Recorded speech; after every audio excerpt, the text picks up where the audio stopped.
2 రోజుల తర్వాత Shashank daily schedule prepare చేసి అతని టేబుల్పై పెట్టి తన వర్క్ చేసుకుంటుంది శిశిర. హాయ్ గైస్, ఓ మనసా దరిచేరనియవా మరోసారి భవానీ భవీస్ రాసిన 21వ ఎపిసోడ్లోకి వెళ్ళిపోదామా? అసలు శిశిర శశాంక్ పర్సనల్ అసిస్టెంట్గా ఉండగలుగుతుందా లేదా అనేది మనం తెలుసుకుందాం. ఇక ఎపిసోడ్లోకి వెళ్ళిపోతే అప్పుడే శశాంక్ వస్తాడు. తన చైర్లో కూర్చుని శిశిర వంకే చూస్తూ ఉన్నాడు. అతను తననే చూస్తున్నాడు అని తెలిసినా కూడా తల కొంచెం కూడా ఎత్తకుండా తన పని తనలో చేసుకుంటూ ఉండిపోతుంది శిశిర. శిశిర తనని చూడటం లేదని శిశిర అని పిలుస్తాడు శశాంక్. తన వర్క్ వదిలి అతని ముందు నుంచుని చెప్పండి సార్ అని అడుగుతోంది. నాకు ఒక కప్పు కాఫీ కావాలి అంటాడు.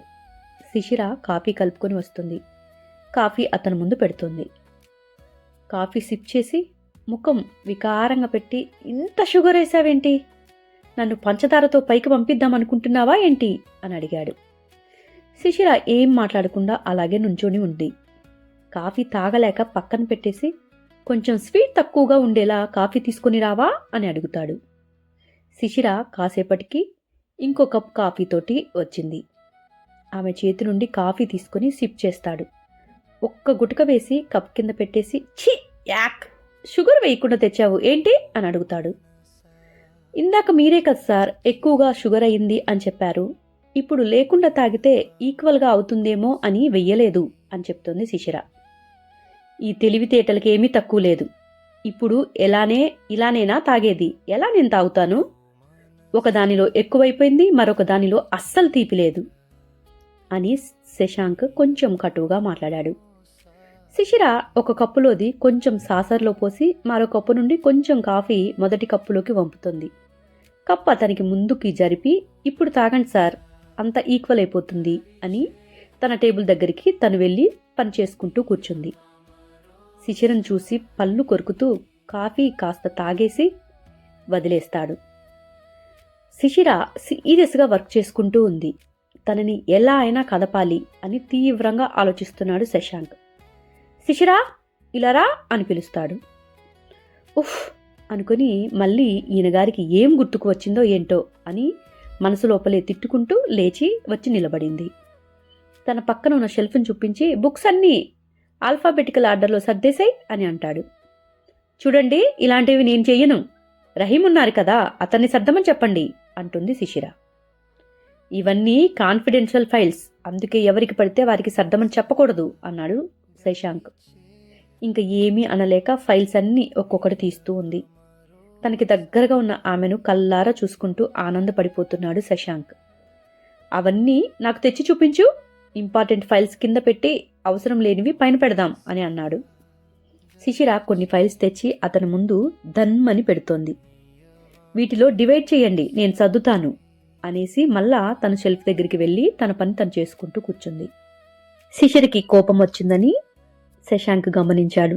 శిశిర కోపాన్ని చూసి నవ్వుకున్నాడు. ఫైల్స్ అన్నీ చూసి డివైడ్ చేసేశాడు. ఇద్దరూ మధ్యాహ్నం అయ్యేసరికి ఫైల్స్ అన్నీ డివైడ్ చేసేశారు. లంచ్ టైం అయింది కదా, ఇద్దరం లంచ్ చేసి అప్పుడు మిగిలిన వర్క్ చేద్దాం అన్నాడు శశాంక్. ఓకే సార్ అని శశాంక్కి వచ్చిన లంచ్ టేబుల్పై అంతా చక్కగా సర్ది పెడుతోంది శిశిర.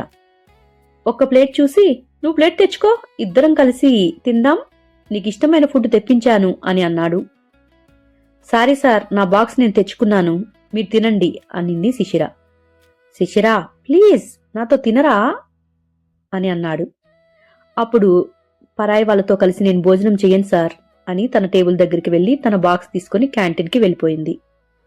పల్లవి వాళ్ళు ఉన్న చోటుకి వెళ్ళి తన బాక్స్ ఓపెన్ చేస్తుంది. అందరితో కబుర్లు చెప్పుకుంటూ తను తెచ్చుకున్న భోజనాన్ని కాస్త తినేసింది. ఇక తన చేతులన్నీ శుభ్రంగా కడిగేసుకుని మళ్ళా యథావిధిగా శశాంక్ రూంలోకి వచ్చింది. శిశిర వచ్చేసరికి శశాంక్ సోఫాలో వెనక్కి వాలి కళ్ళు మూసుకుని కూర్చుని ఉంటాడు. అతని ముందు ఉన్న భోజనం మూతలు కూడా తీయకుండానే అలాగే ఉంది. శిశిర పట్టనట్టు తన టేబుల్ దగ్గరికి వెళ్లి తన బాక్స్ బ్యాగ్లో పెట్టుకుని షెల్ఫ్ దగ్గరికి వస్తోంది. అవసరం లేనివి కూడా ఆల్ఫాబెటికల్ ఆర్డర్లో లైన్గా పెట్టేసింది. శిశిర వచ్చిన అలికిడికి కళ్ళు తెరిచి శిశిరనే చూస్తుంటాడు శశాంక్. తను తినకపోతే విలువల్లాడిపోయేది ఒకప్పుడు, ఇప్పుడు ఏమి పట్టనట్టుగా వ్యవహరిస్తోంది. నిజానికి తనకి శిశిరకి మధ్య ఉన్నది 6 అడుగుల దూరమే. కాని ఏదో పూడ్చలేని అగాధమేదో మా ఇద్దరి మధ్య ఉంది అన్నట్లు కనపడకుండా ఈ జన్మలో శిశిర తనని ఒప్పుకుంటుందా అసలు? మరోసారి తన దరి చేరనిస్తుందా? శశాంక్ మనసు అంతా పిండేస్తున్నట్లుగా ఉంది. తనకు అందే దూరంలో ఉంది కాని తనని అందుకోలేకపోతున్నాడు. స్టూల్ తెచ్చుకుని పైకెక్కి బుక్స్ సర్దుతూ ఉంది శిశిర. శశాంక్ లేచి పైన పెట్టిన లిస్ట్ అన్ని ఫైల్స్ ని ఆమెకు అందిస్తూ ఉన్నాడు.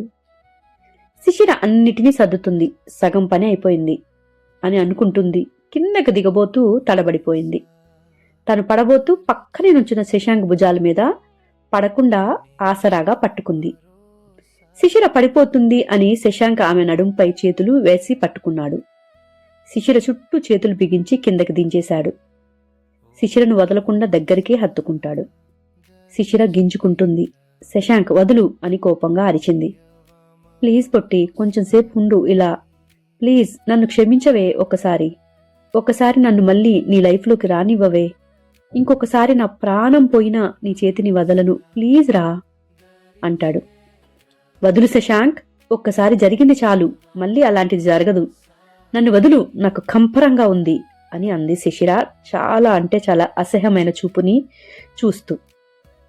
వదలను, నువ్వు నాకు కావాలి, నన్ను హేట్ చేసినా నువ్వు నాకు కావాలి అని ఇంకా గట్టిగా హత్తుకుంటున్నాడు శశాంక్ ఆమెని చాలా దగ్గరగా. సాయంత్రం వర్క్ ఫైల్స్ సబ్మిట్ చేయడానికి గణేష్ నాక్ చేసి వెంటనే డోర్ తీసుకుని లోపలికి వచ్చేశాడు. డోర్ సౌండ్కి ఒకరు కౌగుల నుండి మరొకరు విడిపడుతున్న ఇద్దరిని చూసి షాక్ అయిపోతాడు గణేష్. అతని వెనకే పల్లవి నించొని ఉంది. శిశిర తన బ్యాగ్ తీసుకుని అక్కడి నుండి పరుగులాంటి నడకతోటి ఆ రూంలో నుండి బయటికి వెళ్లిపోయింది. వెళ్తున్న ఆమె వంకో ఎర్రని కళ్ళతో చూస్తూ ఉండిపోతాడు శశాంక్. వెంటనే మరోవైపుకు తిరిగి గణేష్ 2 minutes ప్లీజ్ అని అన్నాడు. తను చెప్పిన ఆ కోపంతోటి వెంటనే సార్కి కోపం వచ్చింది అనుకుని ఓకే సార్ అని ఇద్దరూ తలుపు మూసేసి బయటికి వచ్చి నిలబడ్డారు. తాము రాకూడని సమయంలో వచ్చామా అని ఒకరి ముఖాలు ఒకరు చూసుకుంటూ నిలబడ్డారు గణేష్, పల్లవి. వాళ్ళిద్దరిలో మనసులో వేల ప్రశ్నలు ఉన్నాయి. శిశిర శశాంక్ మధ్యలో ఉన్న అసలు ఆ కథ ఏమిటి అని వారిద్దరికీ అస్సలు అర్థం కావటం లేదు. అంత అయోమయంలో అనవసరంగా ఈ టైంలో రాకుండా ఉండవలసిందా, మనం వచ్చి తప్పు చేశామా అని అనుకుంటూ ఉన్నారు. హాయ్ గైస్, ఈరోజు ఈ ఎపిసోడ్ కూడా అయిపోయింది. మీకు నచ్చిందని అనుకుంటున్నాను. నెక్స్ట్ ఎపిసోడ్ కోసం ఎదురు చూస్తూ ఉంటారు కదా. మరి ఇప్పుడు గణేష్ మరియు పల్లవి శిశిర మరియు శశాంక్ని తప్పుగా అనుకుంటారంటారా, లేదా వాళ్ళిద్దరూ అర్థం చేసుకొని కామ్గా ఉంటారా? మామూలుగా జనరల్గా అయితే ఎవరైనా ఇటువంటి సన్నివేశంలో తీసుకున్నప్పుడు దానిని ఊరంతా స్ప్రెడ్ చేసేస్తారు కదా. మరి నెక్స్ట్ ఏం జరగబోతుంది అనేది మీకు కొంచెం ఉత్సాహంతో ఉంది అనుకుంటున్నాను. నెక్స్ట్ ఎపిసోడ్ కోసం ఎదురు చూస్తూ ఉంటారు కదా. తప్పకుండా మీరు నచ్చితే ఈ కథను మీ ఫ్రెండ్స్కి షేర్ చేయండి. మీరు చేసే ఒక చిన్న షేర్ వల్ల ఒక్కరికి ఈ కొత్త కథని ఇంట్రడ్యూస్ చేసినా కూడా మాకు చాలా హ్యాపీ ఉంటుంది. నా ఛానల్ని సపోర్ట్ చేస్తున్నందుకు మీ అందరికీ పేరు పేరున థ్యాంక్ యూ వెరీ మచ్. ఇక మీదట కూడా మీరు సపోర్ట్ చేస్తారని అనుకుంటున్నాను. చెప్పాను కదా, ఆల్రెడీ ఈరోజు లత అనే పేరు మీద ఒక పాటని ఇచ్చాను. తప్పకుండా ఆ పాటని కూడా చూసేయండి. మీకు ఆ డిస్క్రిప్షన్, ఆ ఫోటోని మీకు ఇక్కడ చివర్లో పెడుతున్నాను. Lata name song Shashank music me and you స్టూడియోలో అనే ఛానల్లో ఉంది. తప్పకుండా చూసేయండి. Thank you. మరలా తిరిగి నెక్స్ట్ ఎపిసోడ్లో కలుద్దాం. బాయ్.